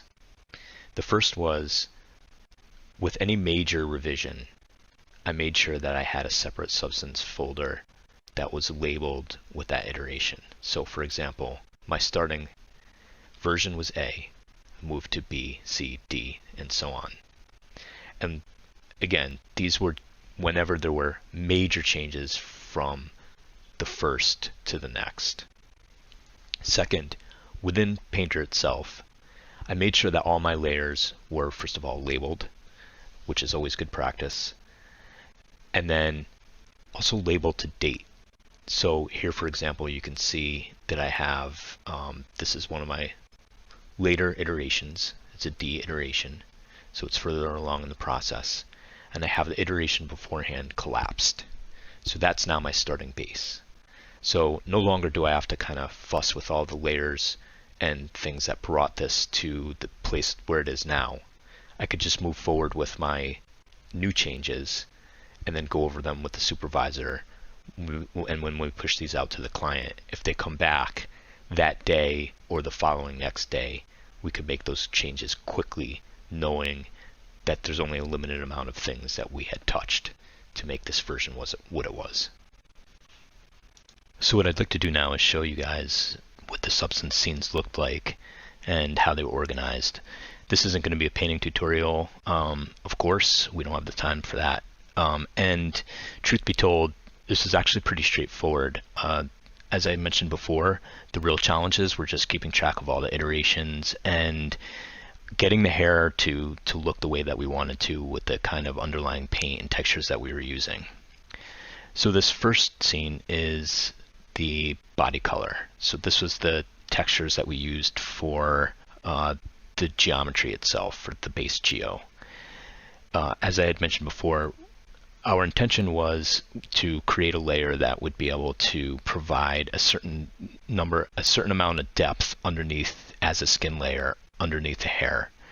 So it starts out very simple. This is just the mesh, of course, and the base bake texture maps. So to start, if you'll notice at the top right, we have the name of the texture, which is labeled a version C. What this means is that this was probably the third version that we had done for the space hair. And based on what I'm seeing from the starting point means that I started from scratch, or mostly from scratch. So I'm just going to move through this quickly, show you how I built up these layers and what the end result was. We started with just a base of the project textures, getting some depth in for various places, and then from there I just built up. You'll notice that everything is nicely labeled, so I know what it is, what I had done. I don't see any dates, as I had mentioned before, in this particular scene, so that probably means that I had done this all in one day or a couple of days, and then after we had gotten the result that we wanted, it was kind of finalized and we moved on, and I never went back to it. This is entirely possible, being the third iteration. Again, we had done these so many different times that it's hard to completely remember, but the scene seems to indicate that this was the case.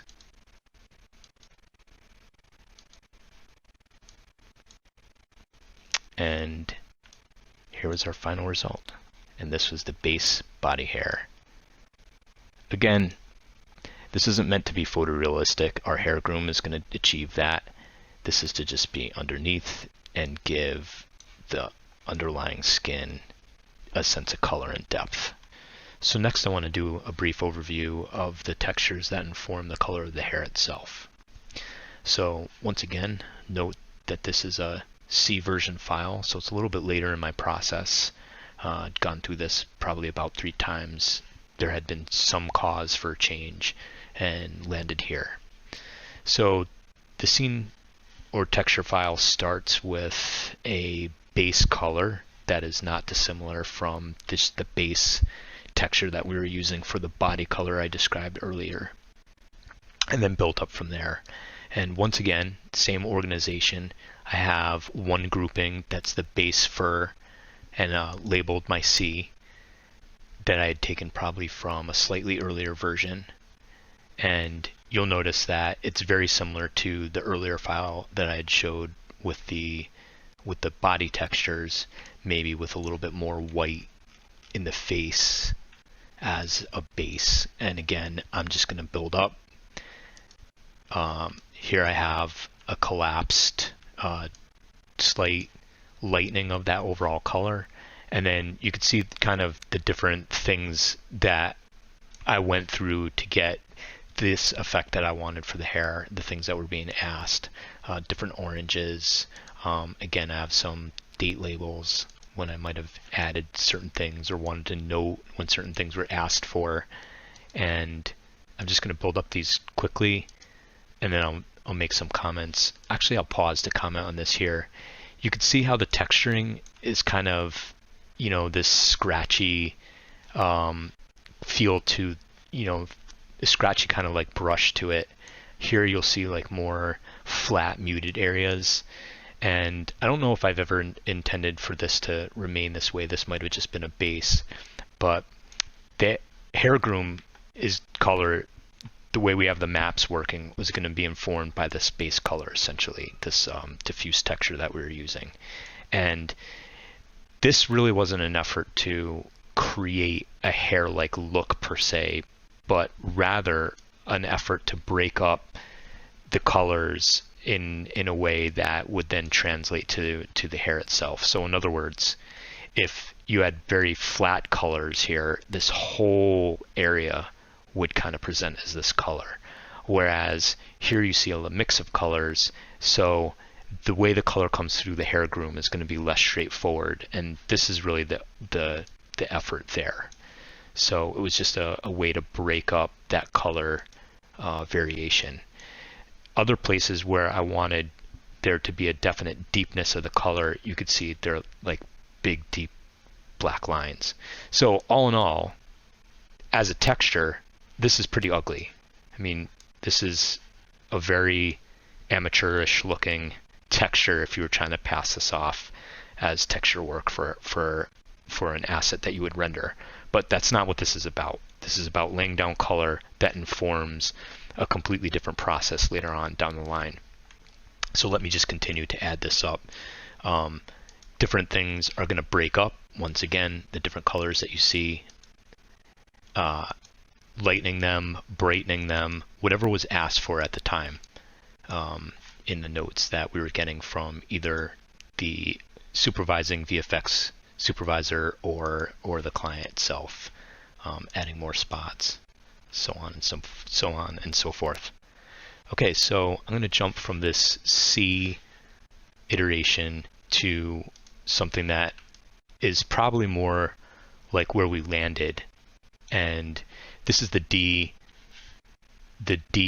iteration that I had talked about earlier, just to describe some other organizational things. And here it is, starting with a collapsed layer. And at this point, we're just making some last adjustments. So essentially, this is what I started with, collapse down from either an iteration right after the one that I had just presented, or that one itself, and then just moving up. There's only a few details here. You could see, for example, trying to add some detail to the nose area. I think I darkened it again, and maybe brightened up some of these, broke up some of this dark patches on the back. More whisker spots. I have a date here. Added a little bit more black, and that's pretty much it. And then this was exported out and moved to our hair groom. So now let's turn our attention to the really intense stuff, the hair groom itself. And with that, I'd like to introduce the CG supervisor on the project, Caius Wong. Hello, my name is Caius Wong. I'm a senior effects artist over at Scanline VFX based out of Brooklyn, New York. I was formerly a CG supervisor and a longtime senior CG generalist and effects artist over at FuseFX New York City. I'm originally from Chicago, where I started out as a modeler and texture artist for a startup, and then later moved on to an animator in gaming. Eventually, I landed out here in New York City and began freelancing for several years, working from commercial production at agencies and studios to episodic creation and now film. For the following presentation here, I was a CG supervisor as well as a production artist at FuseFX. I hope we can provide some insight into our process as well as a day in the life of working on an episodic show. The biggest challenge to bringing this rabbit to life was creating a fur that felt real enough to trick the viewer's eye, since there were several shots close up on the rabbit's face. The biggest compliment is always when the viewer has no idea something was done in CG. When creating animals, we always gather numerous references, which is key in allowing us to choose what aspects of certain rabbits we wanted to use. Building out the hair system, we used the plugin Ornatrix for its numerous modifiers, which is very handy in 3ds Max. It was great being able to stack and see our modifier options when detailing out the rabbits and having that ability to move back and forth between the layers to tweak and adjust on the fly which made the creation pretty smooth and fast, which is a known benefit of using 3ds Max. In developing the rabbits, my main priority as an artist was creating and grooming the fur, as well as shading and lighting the scenes. We developed a streamlined process when creating any animals, separating the body into sections to have more refined control. So to demonstrate how we get the hair to follow our rabbit animation, right now in the viewport, you see all of our hair on the rabbits. The body right now we're seeing is a duplicate of the renderable body. We're calling it bunny driver mesh. Essentially, that is the same poly count as the body we're going to render, but the driver mesh, we're going to be attaching all of our fur to this geo, but that geo will not be renderable. It's basically here to drive the animation of the fur. So right now we've selected the body, for example, here to show you how it looks like. When we unhide it all, you see we actually have the same face count as the renderable body, but right now we are just isolating it to just this section. That way, if we ever need to make any changes for the amount of faces we want, we can always expand or decrease it. So now that we've seen the section here, we'll show you here this is the renderable body of the rabbit that we want to have. This is the pose this fur should be matching in the end. As you can see, I've already created a point cache of the rabbit in the sitting position. So we're going to take a copy of that. And eventually, that will be going on to the bunny driver. So we want to make sure that our original body here, we skin wrap it to this driver mesh. And because it has the same poly face count, it makes an exact one-to-one skin wrapping to that mesh. Then on that bunny driver, we paste an instance of that point cache. That way, whenever we make an update to the animation, the point cache is on the renderable mesh will automatically be updated on our driver mesh. We take the head here now, for example, showing the same thing. The head has the exact same poly count as the renderable mesh, just showing you that it's still hidden, but we've isolated it now just to the head here. It's skin wrapped to the driver mesh. Once we show you the driver we turn on the point cache, the head will follow exactly the same position as the new animation. So this idea is replicated to all the other hair parts. So now that we've actually constructed it to have this workflow, now whenever we update the animation for the renderable body, it's automatically going to propagate to the fur, and we don't have to think about it again. It will always update with our animation. Here we have our animation controllers that we use to animate all of our rabbit scenes.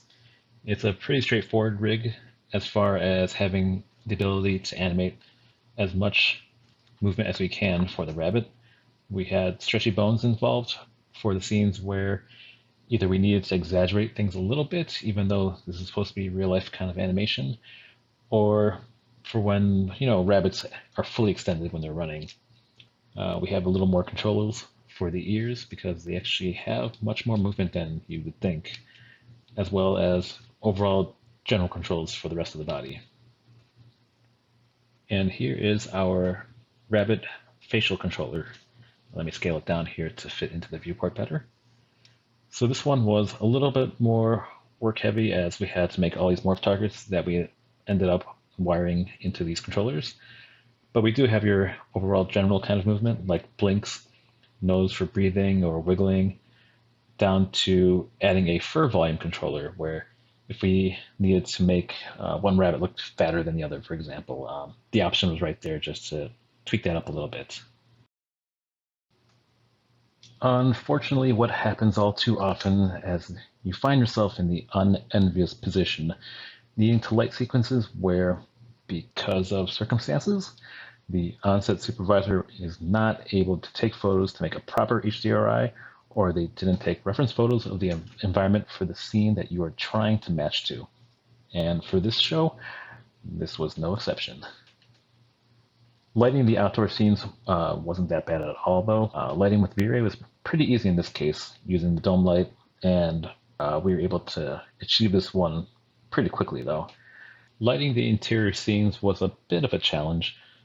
We knew going in using V-Ray that would be great because obviously they are very well known for having photoreal lighting that works on everything here. The problem lied not having a scan of the scene taken correctly or measurements, as I mentioned earlier. So we're going off this low-res proxy mesh from our track, and while that tracked on well to help put lights in the room, it didn't actually mean though that, say, these lights were in the right spot physically. Like they may track on well in the footage, but they may not actually be in the right spot for lighting.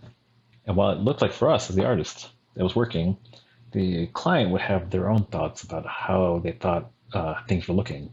For example, like in the scene where the rabbits are running in from the room in front of the bright window, there is that optical illusion where those objects would appear darker than they really are, even though they're lit from the front quite a bit. That is the same for the clients. You try to tell them, they didn't get it. So then you end up having to boost the light up even more to appease them, even though now you know as the artist that, okay, this is getting to be not real at all. So there was a bunch of that going on, but obviously in the end, we were able to get it done. And on top of that, we had, I think, between 15 and 20 rabbits that we were hand animating there. There weren't supposed to be that many in the first place, so we had a set amount of time we said we would have it finished by, but then the client, being the client, felt like we could add more rabbits here and there, which started to add on to the amount of time we had to animate. But then you're dealing with a client that won't push the schedule back or won't pay extra. So yeah, it starts to become a thing. So if that also was a problem, trying to update animation on the fly, which was like almost redoing the blocking phase over and over again. They weren't sure how they wanted the rabbits to animate in from or how they wanted them to move. So, you try to block it out and nudge them in the direction that you think as an artist it should actually work out. So finally we have a little happy median. But yeah, that was, with that many rabbits you're trying to hand animate in a time frame that started to become a crunch time because no extra time was added, even though we were told to add more rabbits. That was fun. But as you can see, we got it done. I'm Dante Lividini. I'd like to thank you all for your time listening to us explain this project, and thank you to Chaos Group for giving us the opportunity to speak. And yes, that was Dante at the beginning of it. He got cut off originally. I'm having convulsions thinking about that project again. So I'm gonna. Thanks for being here, Caius, to explain to people while I deal with flashbacks. Just wait for season 2. Right. So I guess because we're short on time. Tom, you had some questions? Yeah, I just wanted to ask, do you end up having dreams or nightmares about rabbits after working on it so intensely for so long? It's like any other job. Like once it's like a crazy job that you've been working on for a long time, you can't help. Unfortunately, you dream your work sometimes, and it's like a never-ending cycle of working. You just wake up tired, like, come on, I wasted my time. I should be resting. Well, it came out awesome, I've got to admit. And not an animal you see very often, I would say, in CG, a rabbit. So, good job. Yeah. Thank you. Does anybody else on the panel here have questions before we look to see if anyone from the world has anything to ask? Wow. Not much really. It really was interesting to see how hair and fur works, because I've never touched it. I've heard of it. I heard of all the headaches that come with it. But still, that was great. And seeing all the layers and how it works, like how you have to work and paint differently the base layer, so the fur comes out the right color and more realistic. It was very interesting. Yeah, there's a lot of parts to this whole thing. Obviously, we didn't show all of it because pipeline tools and everything, you can't reveal all that stuff. But there is a lot more behind the scenes, and the New York team that worked on the show isn't very big, so it's like you have a small team trying to what ended up being a large amount of work for the show overall. but the power of 3D Studio Max. And as a testament to Caius, one of the, you see a lot of demos and things online of like, oh, look how easy it is to do fur and hair, right? Here's new tools to do fur and hair. I think the trick that nobody talks about is like, you need to art direct fur and hair on the fly. So it's not just about having, oh, we can simulate this. Yeah, but can you tweak it down to a granular level when someone asks, this little area of fur, can that be a little bit more frizzy or whatever color? I'm sure you had tons of, I'm so glad I didn't have to do what you were doing, guys. Yeah, especially that, even though it's super quick, that close-up shot of the eyebrow, there was a lot of comments like, oh, shouldn't rabbits have this or that? And they pull up other random photo references of rabbits, which were like, of all the references you had, it wasn't that one they wanted to see. Or they were that little bit by their eye, it's too long, so you have to go there and groom it. And then after that, there's also a little bit. And then, as you saw, Kim, there were some animation comments, like how the muscle should be pulling the eye a certain way. So then we have to isolate a new muscle that was thought of should animate, and that which then reflects on the fur and all this other stuff. So it was a lot of that back and forth, which made the show interesting to work with. Right. So we had a very short timeline to get this done, even if everything went perfectly. And then we would get things like, well, when the nose twitches, is it affecting too far up here? Where should the fall off be for that?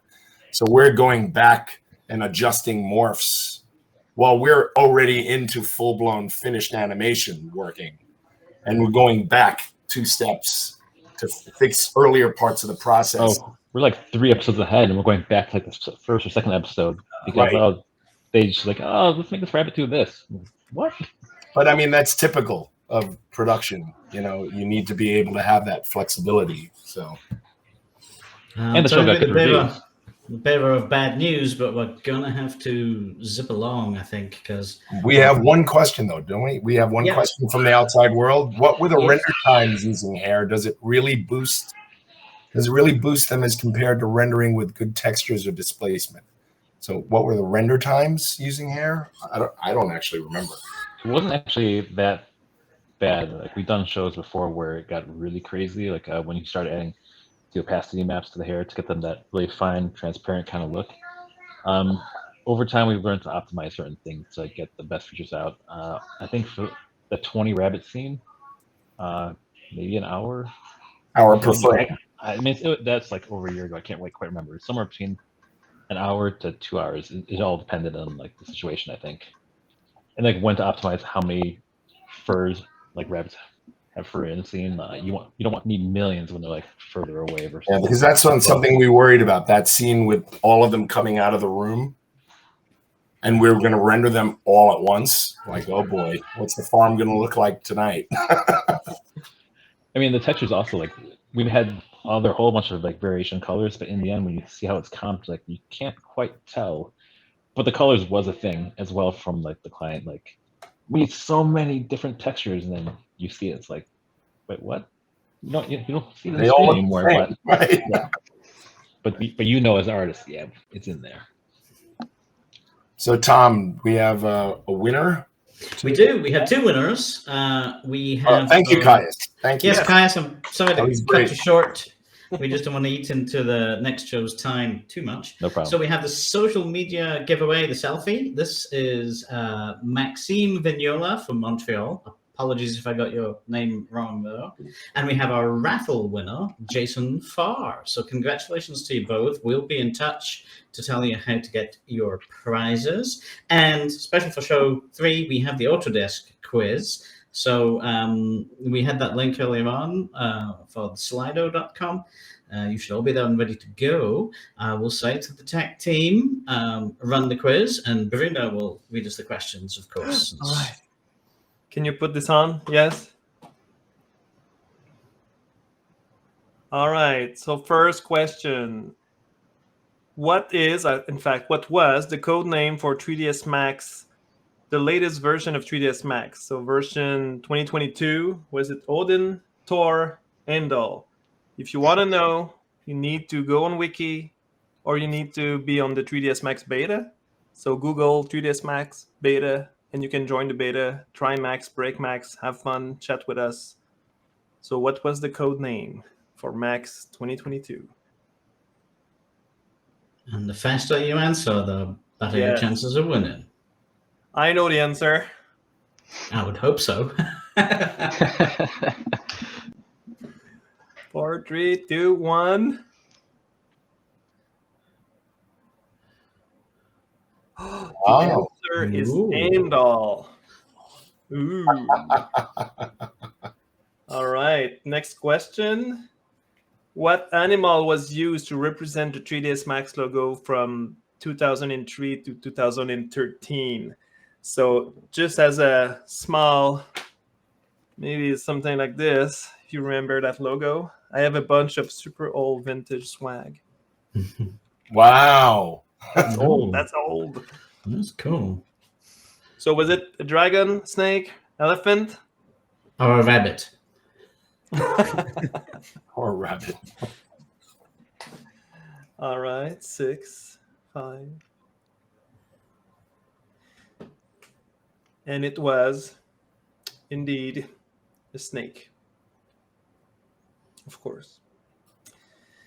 Next question. So question number 3. So true or false, Andrew Anagnos, the CEO of Autodesk, was in the aeronautics industry prior joining Autodesk. Is that true or false? And there's a typo in false. Yeah. That's fine. Is it true or flays? All right. Hey, you got to have some technical problems in the live show. I mean, you know. We're missing the Jeopardy countdown. It's true. Oh, John, make some. Yeah. Oh, is it broken? Uh-oh. It's back. Okay. So yes, it was true. So finally, the Max initial release in 1996. What was 3ds Max called at the time? It was officially the first release on Windows. Was it 3D Studio Max, 3D Super Max? Windows NT, right? Yes, exactly. But the initial release was in 1990s. I have my rendering teapot since 1990. All right. 3, 2, 1. Of course, 3D Studio Max. And that's it. So congratulations to our lucky winners. You have a 1-year subscription of Max or Maya. That's the top 3 winners, and that's an awesome prize. They get to pick Max or Maya. And I guess we'll get in touch with them and tell them how to sort that out. Yeah, guys, thank you. This was great. This is a great, fun 2 hours. Thank you to all of you guys. Those were amazing presentations. That was so cool. Yeah, and we're slightly late, but we're more than happy to pass it over to Mexico and Central America next. Nancy, Daniela, and Ricardo. Hope you have as much fun as we did, and thanks to all our guests. Have fun. Thanks, guys. Thanks, everyone. Thank you. Bye. Yeah. Bye. Bye. Bye. Bye.